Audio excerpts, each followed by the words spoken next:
Consent is the vehicle through which the ethical principle of respect for personal autonomy is protected. Having its origins in Kantian moral philosophy, its significance in healthcare is that to treat in the absence of consent is to fail to treat a person as an end in themselves. While a patient might consent to a procedure in broad terms, this consent will not amount to the exercise of choice unless it is being made on the basis of relevant information and advice.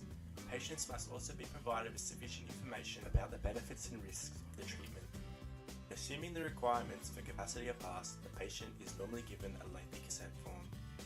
It's worth noting that under Australian law and according to Lubick v. Mellon, consent forms are not always evidence of consent. This leads to uncertainty for doctors and patients. As you can see, consent in a healthcare setting has a number of different characteristics. As doctors can be found liable in both civil and criminal law, they have to make these consent forms quite complex.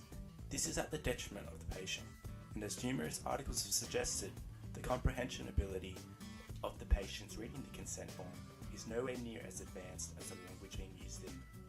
Doctors also run into considerable difficulties when the patient does not speak English as the first language, or misinterprets without query. The most notable results of these problems are felt by society, such as higher indemnity insurance costs for doctors, higher healthcare costs for patients, ambiguity in the law, and a reduced trust in healthcare. With these problems in mind, can you think of any solutions?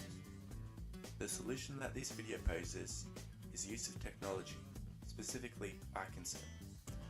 iConsent is a web-based app that aims to bridge the knowledge gap between doctor and patient and increase patient understanding.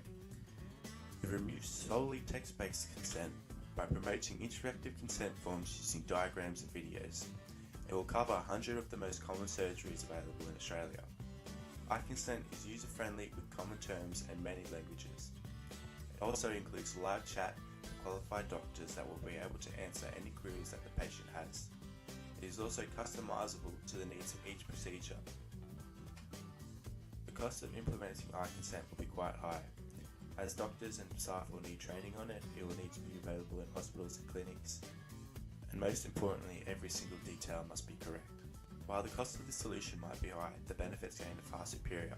It seeks to reduce claims in negligence, reduce healthcare costs, lower insurance costs, and importantly, reduce complexity in the area of consent as a whole. In conclusion, the introduction of iConsent can be seen as a sound solution to a present problem today.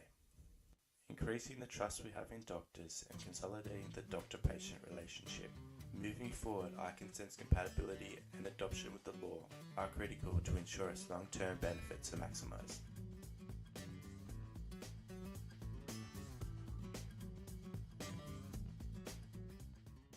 Created using Powtoon.